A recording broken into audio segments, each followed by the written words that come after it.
Good morning. How are you today? And welcome to the CA's Channel's Breakfast Show. You know how we do it every morning on this station.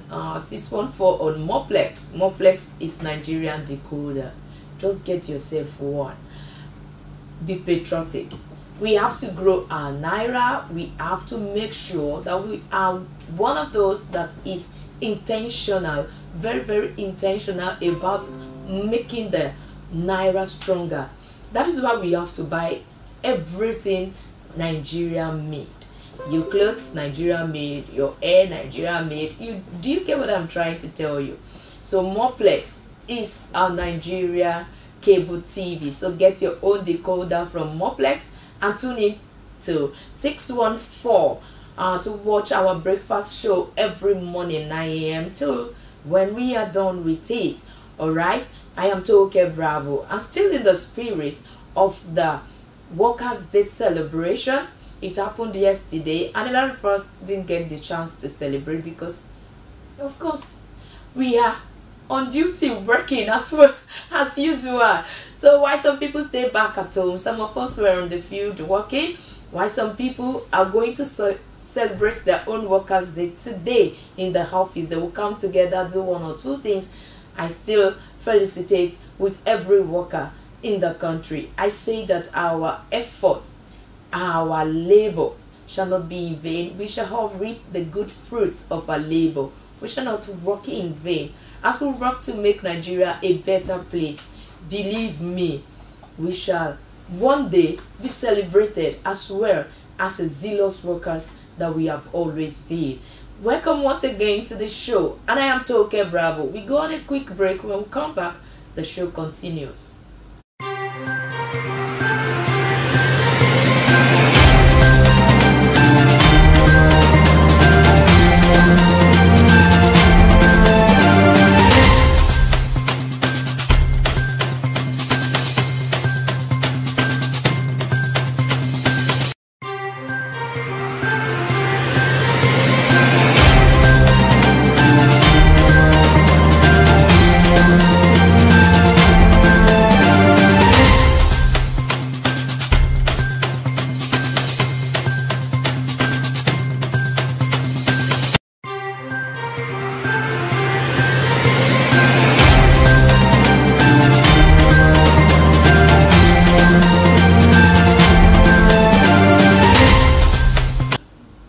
Welcome back and thank you for staying tuned. We are going straight into the lucky stories that made it to the front pages of the national dailies. We are starting with the Nation newspaper this morning.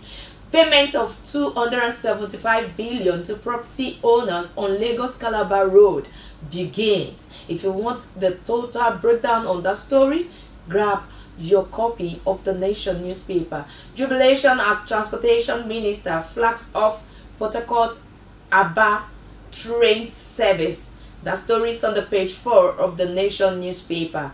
17 northbound passengers burnt to death in Enugu bus crash. That's on page 8. We pray for the departed souls to rest in peace. And on the banner headline, we have federal government promises living wage as NLC demand 615,000 naira as minimum wage. On the radar, we have minimum wage payment to be backdated to April. Backdated to April. Sorry about that. TUC issues ultimatum on electricity tariff hike. If you want to get these stories, it's on the front page of the Nation newspaper. We have more to go. And finally, family aired 6 PD Olubado coronation at meeting with Ladoja. That's on page 8. And moving on to the next paper, we have the Daily Times. On the Daily Times, we have how to check bullying in schools. That's coming from the Educationist. How to check bullying in schools. This is something that all schools must get to understand. Okay, there was a time people were talking on the internet that we tag bullying to something very important, that it happens back then in the days. It's just like more like to fighting like they target, but now we call it bullying. But the truth is that whether two have to fight or someone has to bully someone, it shouldn't happen in a learning space. Parents should learn to train their children, inculcate discipline, instill discipline in them, so that when they get to open spaces, especially in learning space, they will learn to respect others. And if they have issues with their mates, they can easily go to their teachers or whoever is in charge of that case. They can easily go to them. But if you go through these stories on the Daily Times today, how to check bullying in schools, you will get to understand. And I think that paragraph should be for both parents and teachers. Moving on, despite delay, new national minimum wage to take effect from April 1st, even though the government has not announced it yet.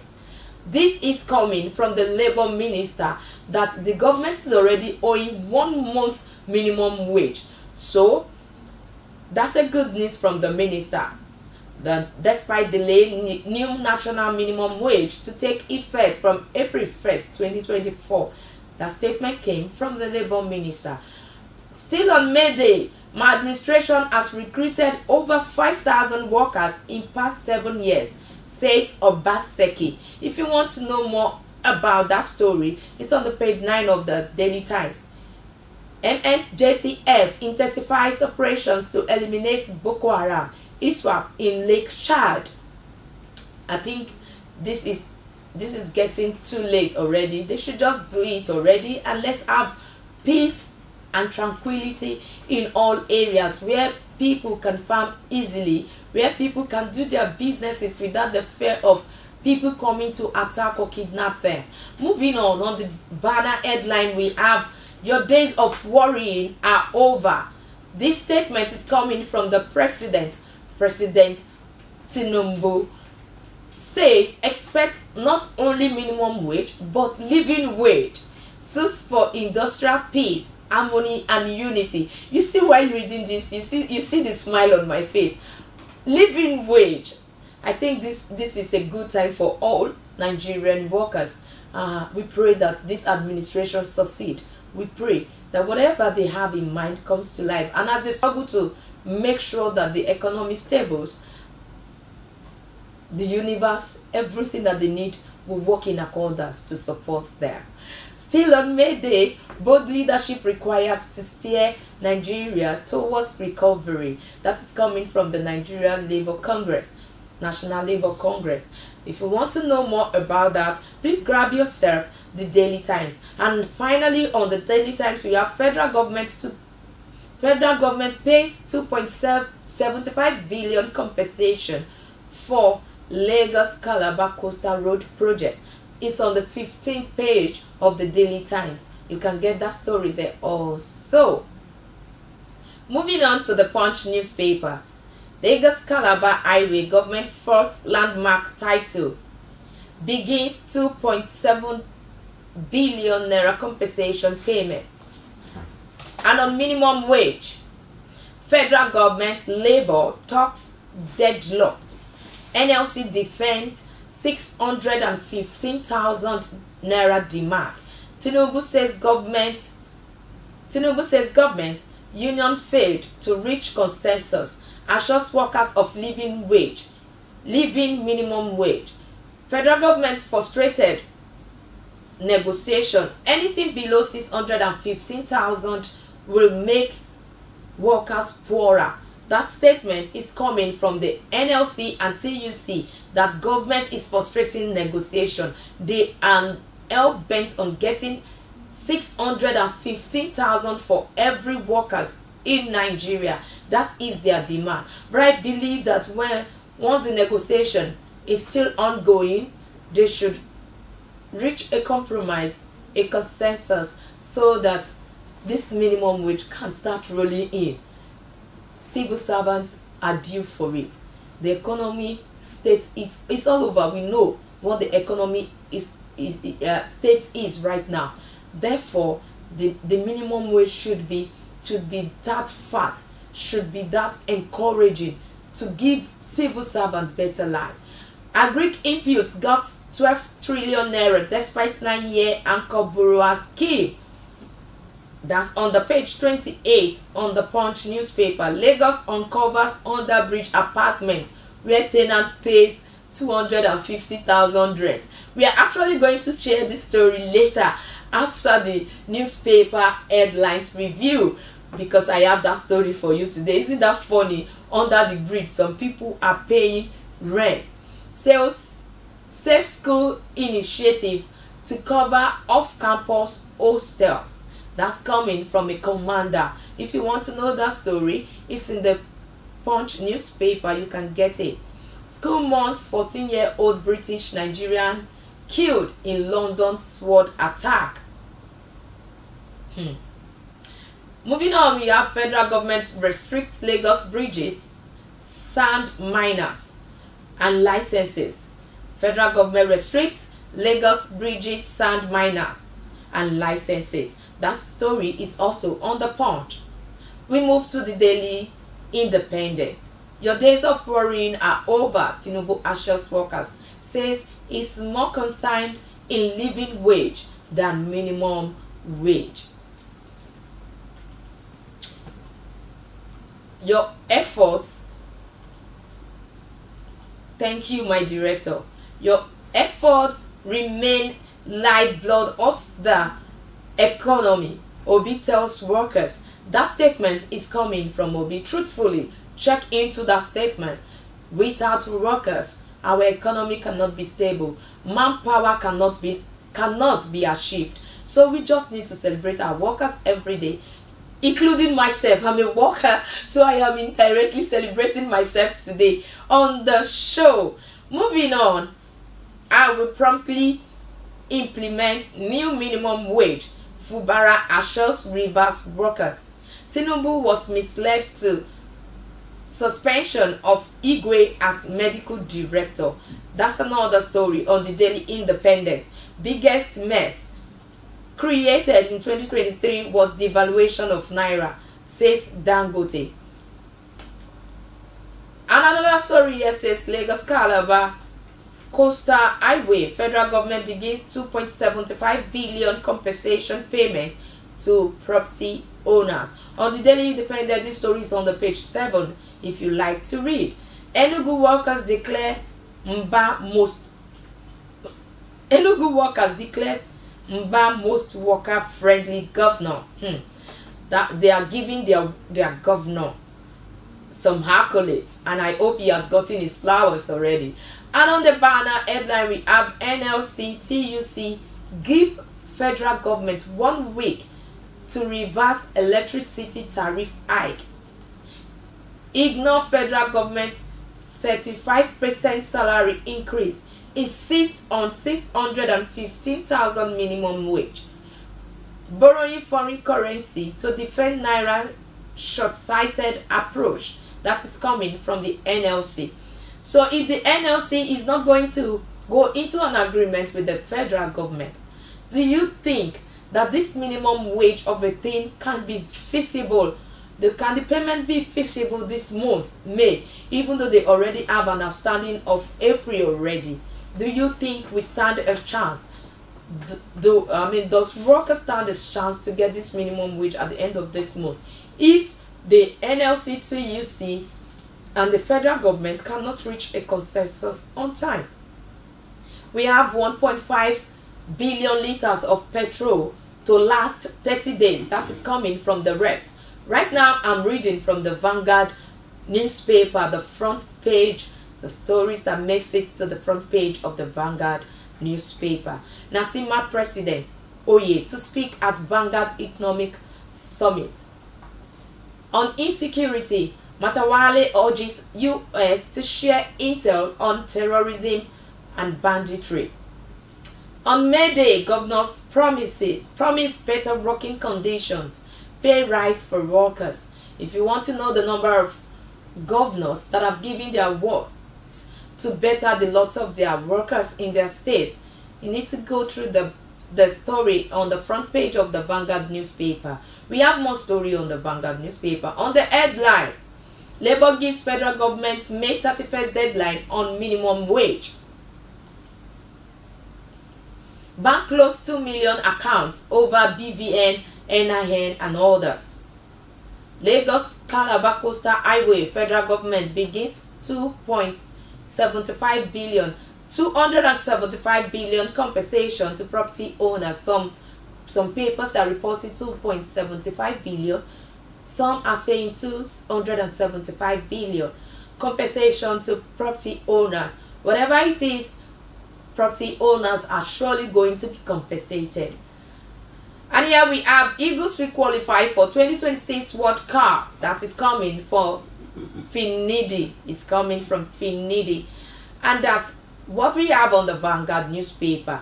We go on a quick break. When we come back, we are still on the stories that makes it to the front pages of the newspaper. Stay with us.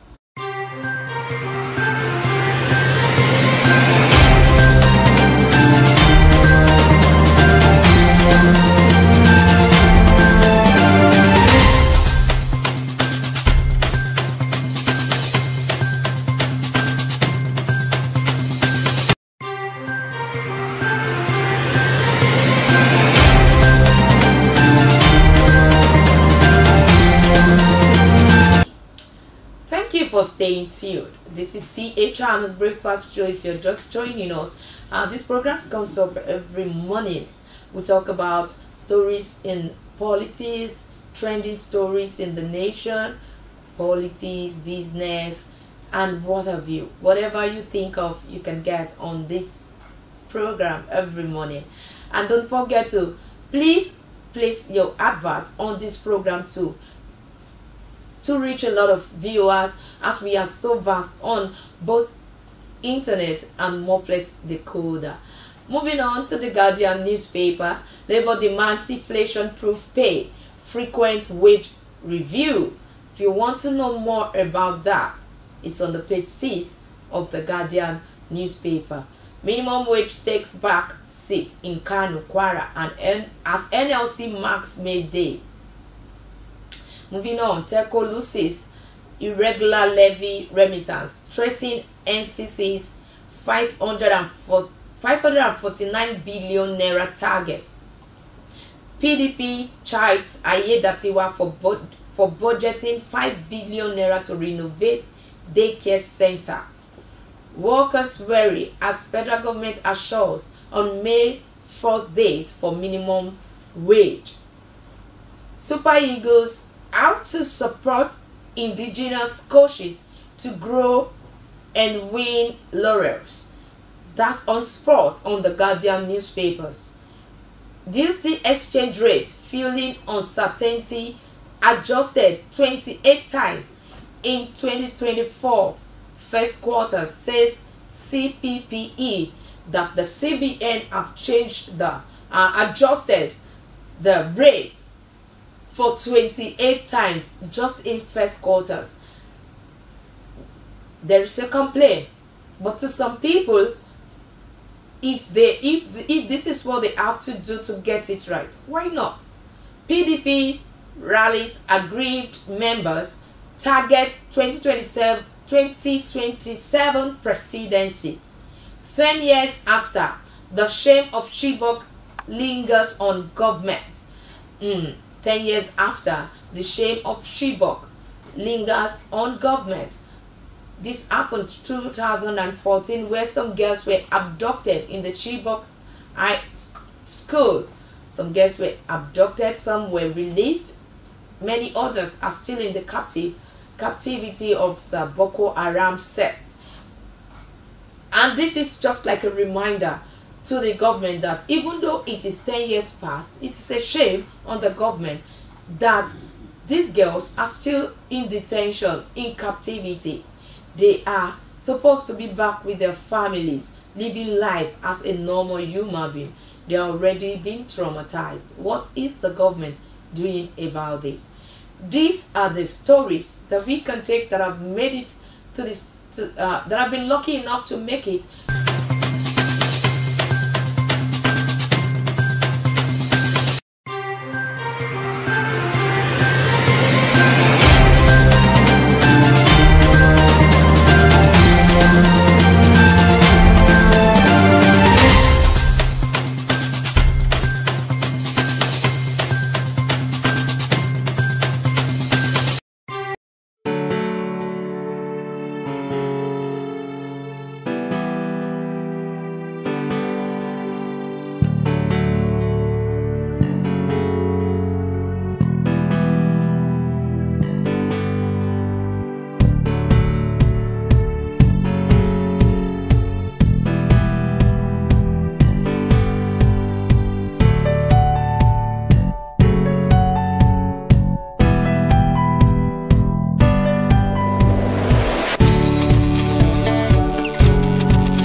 Okay, Lagos State Commissioner for Environment and Water Resources Tokunbo Wahab on Wednesday said the government discovered 86 partitioned rooms sized 10 by 10 and 12 by 10 under the Dolphin Estate Bridge Ikoyi on Lagos Island. Isn't that funny? As in bridge, someone built that kind of sizes of house and the numbers 86 of it under the bridge. Tenants are set to be paying 250,000 per annum for the makeshift apartment under the bridge. Who is the landlord now? Wahab shared this information via a post on X on Wednesday along with videos. He added that the enforcement team of Lagos State Ministry of Environment and Water Resources had successfully removed all structures, including a container utilized for various illegal activities, from beneath the Dolphin Estate Bridge. Sharing videos, he wrote, a total number of 86 rooms partitioned into 10 by 10 and 12 by 10 and a container used for different illegal activities were discovered under the Dolphin Estate Bridge. They have all been removed by the enforcement team of the Lagos State Ministry of the Environment and Water Resources. A special advisor to Governor Babajide Sanwo-Olu, Kunle Rotimi Akodu, further confirmed the eviction of squatters from beneath the underbridge towards Dolphin Estate in Ikoyi over illegal settlement and environmental violations. Rotimi Akodo mentioned that 23 individuals were arrested during eviction, which was carried out by the officials of the Lagos State Environmental Sanitation Corps, popularly known as CAI, on Tuesday. He wrote, squatters dwelling under the bridge leading from inward Dolphin Estate, Ikoyi, were evicted today, Tuesday, 30th of April 2024, by officials of the Lagos State Environmental Sanitation Corps, aka CAI. These people created their illegal settlements under the bridge, thereby exposing the critical infrastructure to impending destruction. 23 persons have so far been arrested, and MOE/CAI will continue to monitor the place. The law will take its course. He also confirmed that the bridge has hitherto housed 86 rooms. Hey, this is very funny. Partitioned into 10 by 10 and all. Continuation of the removal of abroad under Dolphin Bridge. 11 more persons were arrested. It is important to note that wood materials were used to construct the shelters. Some occupants used gas cylinders and some had stored fuel for their generators. These are recipes of disaster. We don't need to be told. A bridge where vehicles ply on a daily, and you have, how did they start this? When did they start? And people are paying for it. It's not just ordinary kind of amount of money. It's not a meager sum of money. A huge amount of 250,000 per annum. That's huge. And how did they get the strength, the nerve to do this under a governmental property? Were there no people living in that estate that could have made a report to the right authorities before this menace has its leg fitted into the ground? Because this is already a menace. Because if there are 86 rooms under the bridge, imagine anything happens. Imagine should anything happen. People will start shouting, the government did this, the government did that. And there are a lot of other bridges in Lagos where you can find stuff like this, where people will build shanties in small shapes and all, just to recite. One who is to be blamed? Is it the government? Is it that people just take options to sleep under the bridge, or is it the standard of living that have pushed people to take that step? Because sleeping under the bridge in the first place is very, very dangerous to lives and properties. Not to talk of people putting fuel in the same house under the bridge. They use gas as well. Anything could have happened. And when hazards like that comes up, it falls on the government at the end of the day. So when government start demolishing all these structures, we will see people who will say government is not fair, government is not doing the right thing. Some other people might argue that because of the situation of the economy, because people cannot afford a house, because people cannot do this, because people does not have the capacity, the financial capacity to get a standard house, that's why they are living under the bridge. I for one do not support this, because in the long run, most of these chances are used for illegal activities. Just on Tuesday, on my way home, there was a very fatal accident on my 12th bridge. Approaching that bridge on my 12th, there was a fatal accident that claimed about 9 persons' lives. Under that heavy traffic in the evening, we saw guys robbing, taking from people, forcefully taking from people, and there were people shouting at them from the buses, but they refused to leave.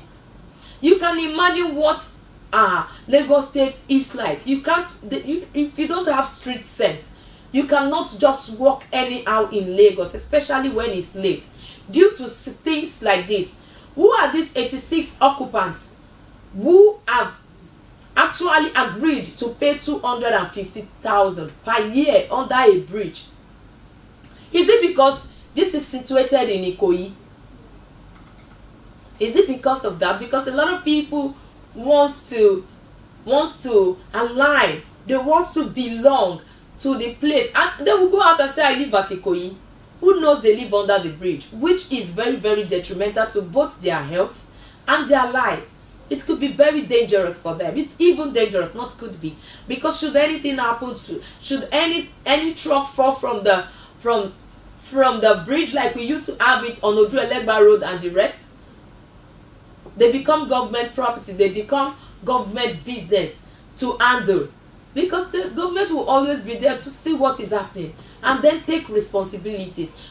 What does it cost for citizens to be patriotic? What does it cost for citizens to keep and abide by the law? That's on the part of the citizens. If you want to join this conversation as I talk about it, please, there is the studio line on the screen to call. My director will place it on the screen for you to call. You can call in to join this conversation, because we just need to talk about this. That's on the part of the citizens. The government also, as they demolish these structures, should plan on what would better the lot of these people. There are some people who believes that because of the situation in the country, they can just take place. I have seen people who claim to be it's my country, it's my land, I can do anything I want to do. The government should put in the right measures to make sure that people does not live under the bridges. I remember during the ex-governor of Lagos State tenure, I'm talking about ex-governor Babatunde Raji Fashola, he made sure he cleared all shanties under Ijorabadia Bridge, and that place became a safer climb for people to pass. It became very safer. You can't pass that place once it is 6:37. You dare not go around some places in this area where I've mentioned. If you work in Lagos and you have to report on different areas, you will know these strategic places where government have to put in concern. It is just compulsory for them to do that, because it's funny. People should not be under the bridge, and to add more to this insult, they pay to someone who is not remitting money to the government. Who is that person that have the nerves to build with plank that that can just fall at any point in time or get burnt at any point in time. Who actually does it remit money to? Who are those? They are claimed landlords of these shanties. Who are they? How did they get the approval to do this? You just need to call in. I want to really hear your own opinion concerning this. But before we go to the next stories, while you were prepared to call, we'll go on a quick break.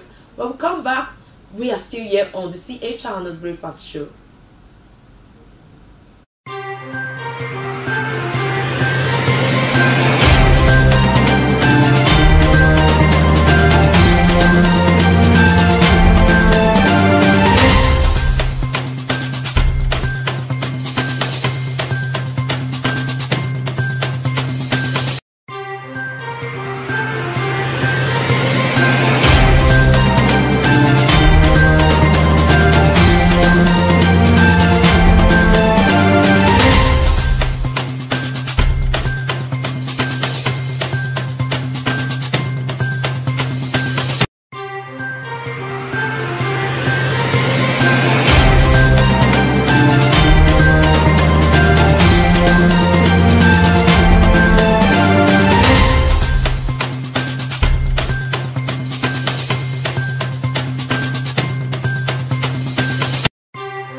A Child's Breakfast Show on 614 Moplex. If you have Moplex decoder, tell your neighbor to also get one today, especially now that subscriptions are changing on the other side. Let's buy our own to grow the naira. On the show, we have been talking about the shanties that the environmental officials of Lagos State found under the Ikoyi Bridge. We've been talking about that. Though they have demolished these houses, they have demolished these rooms. 86 rooms, about 86 rooms have been demolished, and some people have been arrested. I think that the Lagos State government should be given some accolades for that step. And also, everyone that lives around the bridge, or that knows or have access to information to places where people endanger their lives, should also pass this information to the necessary authority. We shouldn't wait until when things that we do not plan for happen. We shouldn't wait for hazards to happen before we report the necessary issues to the right authorities. Moving on, we have a story from the front pages of the newspaper that we would like to talk again about today, and it's concerning the minimum wage, as the President Bola Tinubu assured Nigerian workers that the issues causing the delay in pronouncing the long-awaited new minimum wage, which had dashed workers' hopes, will soon be resolved. Speaking at the commemoration of Workers' Day in Abuja, Tinubu, represented by Vice President Ibrahim Shettima, pledged that his government would consider not only a minimum wage but also a living wage for workers. He highlighted the establishment of a 37-member tripartite committee on minimum wage by the federal government on January 30th, 2024, with the mandate to recommend a national minimum wage to align with current economic conditions. You would recall that on January 30th, 2024, the federal government convened a 37 tripartite committee on minimum wage. The committee's mandate was to provide counsel and suggest a national minimum wage that aligns with our current economic conditions. Since then, the committee, in collaboration with labor leaders, has been diligently working towards proposing a new national minimum wage. Unfortunately, despite concerted effort, the committee was unable to reach a consensus at its last meeting. This shall be resolved soon, and I assure you that your days of worrying are over. Indeed, this government is open to the committee's suggestion of not just a minimum wage, but a living wage. Tinubu further urged Nigerian workers to embrace industrial harmony and trust that his administration will deliver on the promises of better living conditions for workers and all Nigerians. So this is coming from the president, that a minimum wage that will correspond with our current economy, with our current economic situation. But labor is insisting on 615,000 naira minimum wage every month. 615,000 every month. Tell me, so do you see a line of consensus? Do you see them coming together to make a compromise? Because the federal government wants something that is feasible, that will suit the current economic situation. And you and I know that we are already in an economic mess. We have to deal with a lot of things. Our naira struggling against other currencies, inflation of food here and there, government trying to settle infrastructural deficits here and there in the country. Do you think 615,000 naira proposed by the National Labour Congress is feasible? Do you think that the federal government can pay this, especially at this time of economic instability in the country? What's your take? This and more is what I would want you to talk about. You can leave your comment, you can call in, or leave your comment on our pages on the internet. At Facebook, it is at CACTV. On YouTube, CACTV. Just leave us a comment to tell us how you feel or what you think. Hello? Oh, we missed that call. Kindly call in again, as we'll be glad to hear from you. What do you think the government should do separately? What do you think they should do separately, or differently rather? What do you think they should do differently this time? Should they stop looking at the economic situation and just flow by the demands of the NLC and TUC, or they should come to a round table? Even though they are already at a round table, they should endeavor to reach a consensus so that this minimum wage would be delivered already, and the civil servants, workers all over, can start enjoying whatever has been agreed upon.